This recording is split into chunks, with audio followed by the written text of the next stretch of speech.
Hello, this is Tim Martindale. Welcome to part 8 of my series on respiratory therapy for nurses and health caregivers. This is going to be a little bit longer of a section. I'm talking specifically now about the main obstructive lung disease called COPD. We hear that term a lot. We see it on commercials on TV for advertisers, selling bronchodilators. COPD stands for chronic obstructive pulmonary disease. It is a chronic disease. There's two types. There's chronic bronchitis and emphysema. What happens with COPD over decades is that they become chronically hypoxemic. And the reason for that is because in our lungs, we have elastic fibers in our alveolar network that respond to stretch. In other words, if I take a breath in and I'm expanding those alveoli, they have stretch fibers or elastic fibers around those alveoli so that at the end of inspiration, they'll just go back to its normal structure, which allows for exhalation. And the best way to think about this is blow up a balloon. It's elastic, and you let go of it, and it's going to fly all over the room as it's collapsing. That is what is supposed to happen with our alveoli. When you've lost those elastic fibers, or they're damaged because of a disease process like emphysema, they degrade, and what happens is picture in your mind blowing up a brown paper lunch bag. You blow it up, you set it on the table, on the counter, and it just sits there. It doesn't do anything because there's no elasticity with it. That is what happens with COPD and emphysema. So, with time that the disease process is building, getting worse, those elastic fibers become non-existent. And the alveoli actually start to hypertrophy and they get larger. And the problem with that is they're loaded with CO2 that you're supposed to exhale. But COPD, the obstructive diseases, are a disease process of exhalation. They can't get the air out. Now, instead of exhalation being passive, muscular work has to be utilized to try to force the air out. Because CO2 is high in the alveoli, it's occupying all the space and it makes it very, very difficult for oxygen to get into the alveoli. So they become chronically hypoxemic. If you do a blood gas on somebody who's had emphysema, chronic bronchitis, COPD for 20 years, 30 years, and you do an arterial blood gas, the CO2 levels are much higher than what they're supposed to be, with lower oxygen levels. So the muscular work that is being utilized for these patients, and the best way, I guess, to show you is, if you want to know what an obstructive disease feels like, take a breath in and breathe out only half of it. Then take another breath in, breathe out only half of that. And then try to take a third breath in. And what's happening is you're reaching total lung capacity. That is what emphysema is showing you. They're at total lung capacity because they can't ever get all the air out. Well, what happens then is that diaphragm muscles are supposed to look like this, and we're supposed to be able to contract them like this. But what happens is when somebody has been at total lung capacity for decades, they start to get what's called flattening of the diaphragm. Now, if they try to take a breath in using the diaphragm muscles, they can't get much excursion at all. Very little. So instead, they start to utilize their accessory muscles, the secondary muscles of ventilation. The intercostals, the pectoralis major and minor, the scalene, the sternocleidomastoid muscles. And what happens is, again, over decades, by using those muscles start to become hypertrophy. And it's like a bodybuilder who's lifting weights. They start to add bulk to their muscles. That's what's happening with the accessory muscles of ventilation. They get bulky hypertrophied, and they actually start to cause a change in the thoracic structure of the body. We call that barrel-chested because the diaphragms are not being utilized. It's the accessory muscles that they're using everywhere. And that pulls on the skeletal network, the thoracic cage, in different ways to make them look barrel-chested. So whether or not somebody, or when somebody gets COPD, they have to make a decision unconsciously as to how they're going to deal with chronic hypoxemia. On the one hand, this is the way I was taught. This is old nomenclature, but it still is a good representation of what's happening with these patients. The pink puffers, they make the decision they're just going to go ahead and have to breathe harder, breathe faster, because they don't want to be hypoxemic. So they're generally pink, not much cyanosis, but their work of breathing is exorbitant. And they are puffing. They're grossly tachypnic.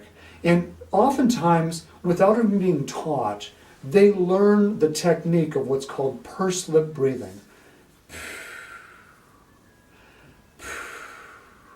What pursed lip breathing does is it puts sort of a back pressure on the airways, so that instead of the airways who've lost their elasticity start to collapse, that back pressure hopes to keep them patent.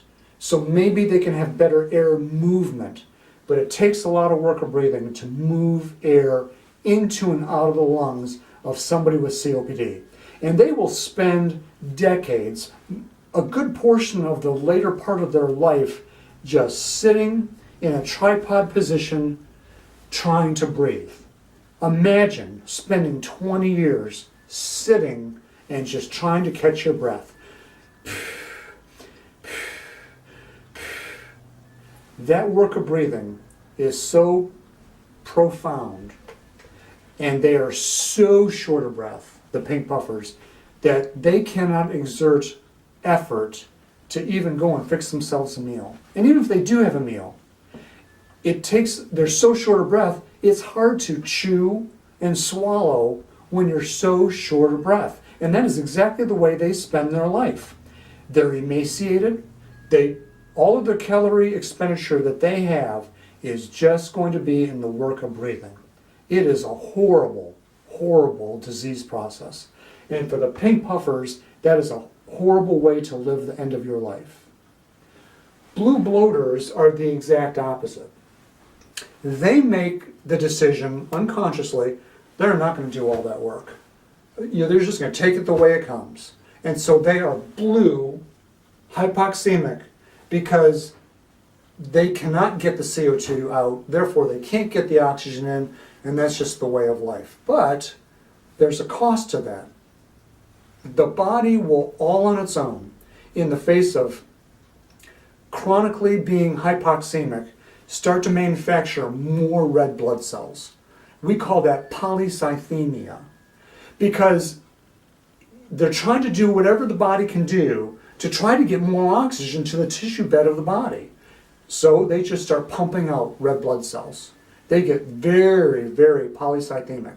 And the blood starts to get thick, if you will, almost like sludge, because it's so overburdened with red blood cells. Well, that makes it difficult for the heart to work by, instead of moving blood, moving sludge.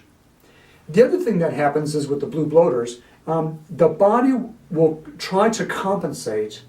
When you have an area, a segment, a lobe of the lung that is very low in oxygen, high in CO2, what the body will try to do is try to shut down that vasculature so that the blood can go someplace else in the lung where maybe there is better oxygenation and CO2 clearance. The problem with that, though, is that emphysema is not selective to a lobe or a segment of a lobe. It's global. It is all the lung fields. So all of the pulmonary vasculature is constricting in an effort to shunt the blood to a better place, but there is no better place. So what happens is the vasculature starts to shut down. That puts an incredible workload on the right ventricle to try to pump blood through vessels that are shut down. And what happens with the right ventricle is it starts to actually get hypertrophied. It starts to thicken like a bodybuilder. It gets bigger and bigger. The workload becomes increasingly great, and you reach a point with the Bloob Loaders that right ventricle can't hypertrophy anymore. Well, if it's having trouble ejecting blood out into your pulmonary circulation, what's going to happen is the blood's going to start backing up in the plumbing. And where we're going to notice that is we're going to have, on the venous side, we're going to have liver engorgement, we're going to have pedal edema, at the ankles, and sooner or later, they get anasarca. They get edema everywhere. So we say that they're bloated, Bloob Loaders. So picture in your mind the difference between these two. Large Bloob Loaders, a lot of edema, cyanotic, high workload on the right ventricle, pink puffers, spending all of their energy just breathing because they're short of breath, and they're working so hard to try to get oxygen in their lungs. Either one is a horrible way to live. What we also say is that at some point in the disease process, they're going to cross over. The Bloob Loaders, as they're nearing end-stage COPD, and the crossover is end-stage COPD, they're going to start to puff. They're going to start to work hard because the disease process is worsening and worsening and worsening. The pink puffers are going to start to show signs of cyanosis because they're tired of breathing that hard, and it's not working for them. So they start to put an increased workload on the right ventricle, and they start to get bloated. That crossover that happens between these two, that is end-stage COPD, and it is a horrible, horrible way of living. It's a horrible way of dying. Either one is horrific. So that is what COPD is. How we treat it, we give supplemental oxygen to try to help. It helps maybe a little for a short time. But unfortunately, nothing else that we can do is going to help. We try to use bronchodilators. With COPD, emphysema, chronic bronchitis, bronchodilators, they're not meant for that purpose. Bronchodilators are meant for rescue therapy, for somebody who has bronchospasm. The problem with these patients is that they're not necessarily in bronchospasm. The alveolar structure, the distal bronchioles, those have lost their elasticity to allow for appropriate exhalation. It's not going to hurt them, not necessarily going to help them. So those are the treatment modalities that we try to incorporate to help these patients. The problem is, once the damage is done, it is done. And the chronic cough that you're hearing is because over decades of smoking, that damages the cilia that are inside of the airways that are always in motion trying to expel mucus. The Bloob Loaders, the pink puffers, if they have a chronic bronchitis component, they have lots of mucus, inflammation of the bronchioles. And what's happening is the cilia are damaged or non-functional so that mucus can't get out of the lungs. And it becomes like sludge, mucus on the inside of the airways, which again impedes air movement into and out of the lungs. This is all the things that happen when somebody has COPD, and it is not a good way to live, and it's a horrible way to die. Thank you very much.